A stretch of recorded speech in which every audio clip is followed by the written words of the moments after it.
ചേട്ടൻ എന്തെങ്കിലും കണ്ടു കഴിഞ്ഞാൽ ചോദിക്കാൻ വെച്ചിരുന്നൊരു ചോദ്യമാണ്. ഞാൻ സ്കൂളിൽ പഠിക്കുന്ന സമയത്ത് വഴി കൂടി നടക്കുമ്പോൾ ഒരു ബൈക്കിൽ വന്നൊരു ചേട്ടൻ എൻ്റെ പുറത്ത് ഇങ്ങനെ അടിച്ചിട്ട് പറഞ്ഞു, എടാ നിവിൻ പോളിയുടെ തട്ടത്തിന്മറയത്ത് ഇറങ്ങിയിട്ടുണ്ട്, പോയി കാണാന്ന് പറഞ്ഞു. അന്നാണ് ശരിക്കും ഞാൻ ആദ്യമായിട്ട് നിവിൻ ചേട്ടൻ്റെ പേര് കേൾക്കുന്നത്. സത്യം പറഞ്ഞു, അത് കഴിഞ്ഞതിന് ശേഷം പ്രേമത്തിന് പോയപ്പോൾ എനിക്ക് ടിക്കറ്റ് കിട്ടിയില്ല. അടുത്ത ഷോ ആണ് ഞാൻ കണ്ടത്. ആ സിനിമ കണ്ടതോടുകൂടി നിവിൻ പോളി എന്നുള്ളൊരു താരത്തെ ഞാൻ മനസ്സിലാക്കി. ഞങ്ങളുടെ മേത്തോട്ട് അങ്ങോട്ട് കയറി. എന്നിട്ട് ഞാനവിടെ ഫാനായി മാറി. എന്നിട്ട് ഫാൻസ് അസോസിയേഷൻ തുടങ്ങാൻ വേണ്ടിയിട്ട് ആദ്യമായിട്ട് ഞാനൊരു നടൻ്റെ ഫോം ഫില്ല് ചെയ്യാം, അസോസിയേഷനിലുള്ള സംഭവങ്ങളൊക്കെ ആൾക്കാരെ കൂട്ടാനുള്ള പരിപാടികളൊക്കെ ചെയ്ത് തുടങ്ങി. പക്ഷെ അതെന്തുകൊണ്ട് വർക്കൗട്ട് ആയില്ല. പിന്നെ ചേട്ടനൊരു ഡൗൺഫോൾ വന്നു കരിയറിൽ. അപ്പോൾ കുറേ പേര് എന്നോട് പറഞ്ഞു, നന്നായില്ലേ അസോസിയേഷനിൽ ചേരാതിരുന്നത്, കാരണം അങ്ങനത്തെ ഒരു സിറ്റുവേഷൻ ഫേസ് ചെയ്യേണ്ടി വരുന്നല്ലോ.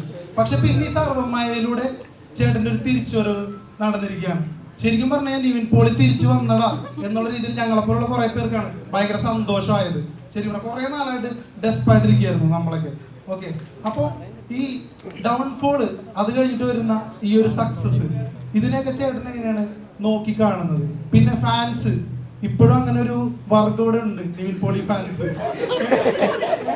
ആ ഫാൻസിനെ ചേട്ടനെ എങ്ങനെയാണ് നോക്കി കാണുന്നത്?